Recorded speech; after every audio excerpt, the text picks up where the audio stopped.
How are you doing?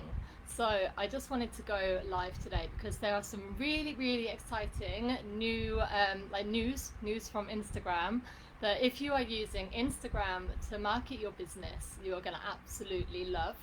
So I'm going to be doing these news features once a week, just with like really exciting stuff, like not the small stuff, hopefully.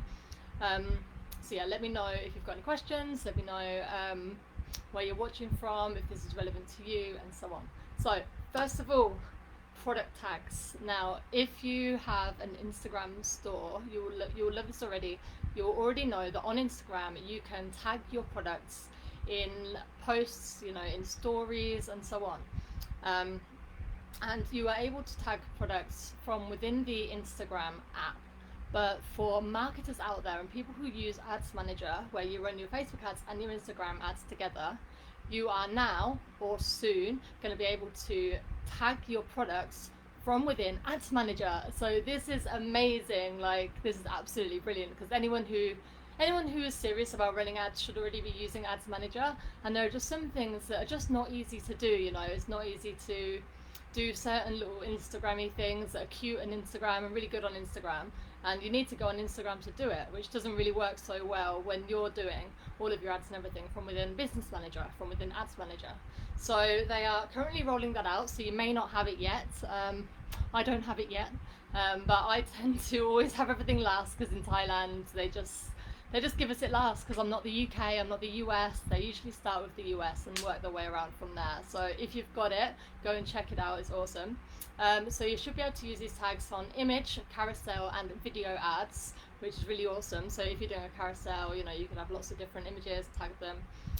Apparently you can do up to 30 tags. That's not defined by Facebook, that's just what I've heard. So tag as many as you want, but just be careful, because obviously you don't want to tag too many products. You're just going to overwhelm your viewer. You should always have strategy in place and just focus on like one main thing that you want to be selling, basically, or one small selection of things. You don't want to like tag everything there, and if you sell to everyone, you sell to no one.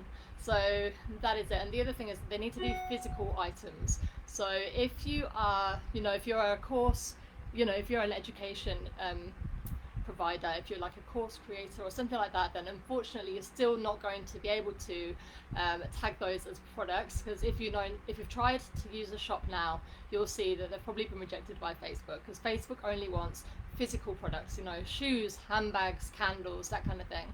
So that's the first one. Now, secondly, which kind of goes in line with this, is there is a new type of custom audience in Ads Manager. And what is it? You've got it.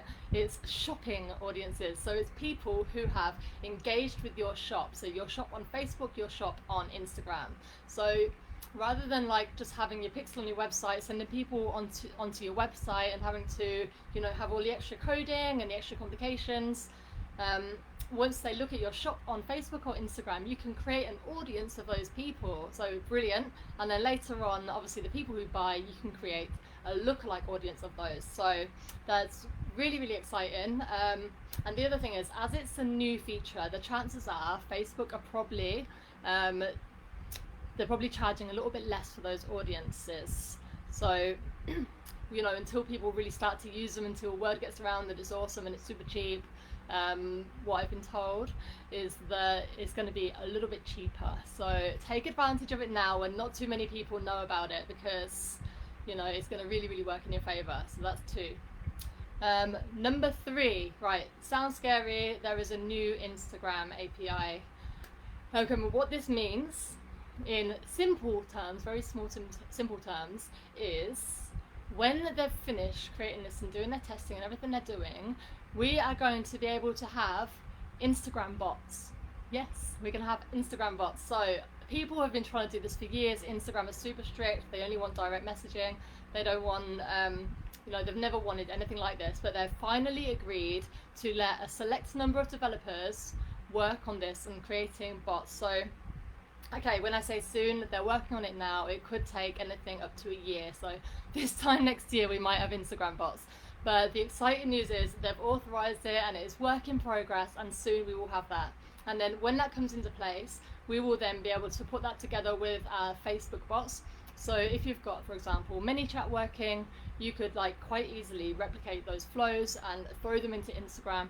Like you're not gonna have to like rebuild, you're not gonna have to rebuild Rome or whatever the expression is. So that is like super, super, super exciting for me. I'm really, really happy about that, and hopefully you are too if you use Instagram. Hey Marky, how are you doing? So that's number 3, and then number 4, this last one is for you. If you are a content creator, so it's if you use Instagram Live or IGTV, they are now making it possible for you to monetize that. So they're basically they're going to allow content creators to run commercials in Instagram TV basically. So apparently up to 55% share of the ad revenue can go to the creators. At the moment it's in the US only, it's just a test. Don't expect to get access to this, it's only for the big players, for influencers. At the moment they're just working with like really big brands.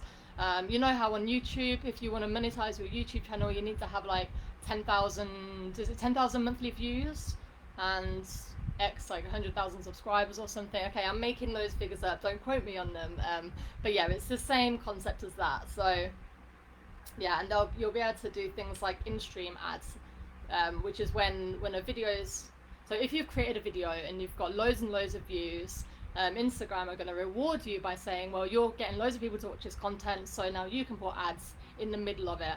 And the question people are asking is like, how much control are we going to have over these ads that go in the middle of my video?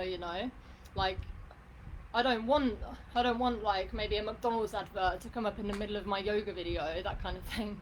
So at the moment I think there's already something in place where you can opt out of certain subjects, you can opt out of certain pages and other things.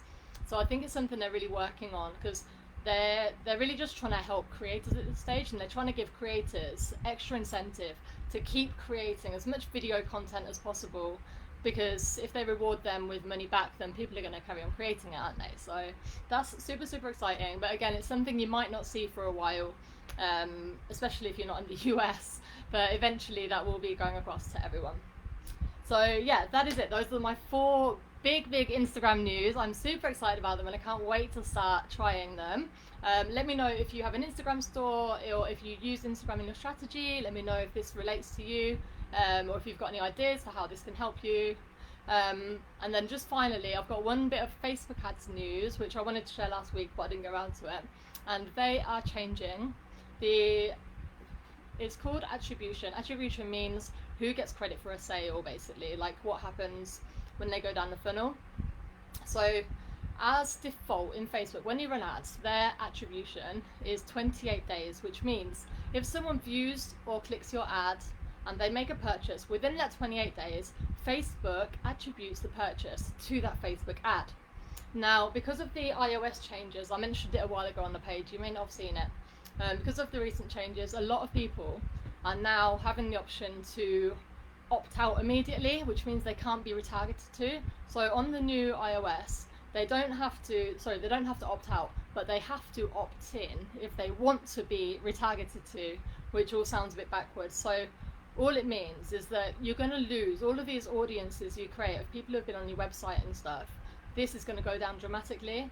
So as a sort of, I don't know, Facebook are doing this to work with this new sort of, I don't know, rule. So they're just going to default it to 7 days or 1 day. So you can set it, so after 1 day or after 7 days, when someone sees or clicks your ad, that's when they'll be able to track the sale. So if you run, like, say, a high value, if you have high value products or services which like have a longer lifetime before someone purchases them, then it's going to be a lot harder to track your sales. So if normally it would take someone like 3 months from first seeing you to buy it, think about car sales and something, you don't see an ad for a car and then you buy it. So things that take like a lot longer are going to be harder to track. So that's something, apparently Facebook have now said it's not going to happen until next year. But again, they are just rumours going around, no one really knows 100% what's happening because it's a big change. If you're just doing things like sign-ups, leads, webinars and things like that, then it's not going to affect you, because 90% of your sign-ups are going to be within a day of them seeing the ad. They're just going to see it, click it, sign up, or see it and ignore it. But whatever happens, you're going to know within a day. But if you've got a much more complex model, and like, you know, people need to see multiple videos of you, multiple touch points, they need to really think about it, it's a big investment, then you just need to work this into your strategy. So there's a couple of things you can do.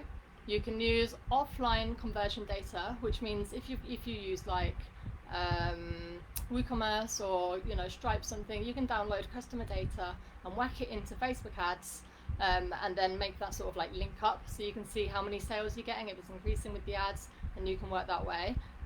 Or you could use something that's called the Conversions API, which is not something I'm going to go into because it's quite advanced, but that is just another option. But basically, if your lifetime journey from, you know, your funnel journey goes on for longer than 7 days, you just need to start looking at your options and figure out if this is going to affect your reporting, if you're still going to be able to track your conversions. Because obviously, if you're not tracking your conversions, then you're not going to know if your Facebook ads are successful or not.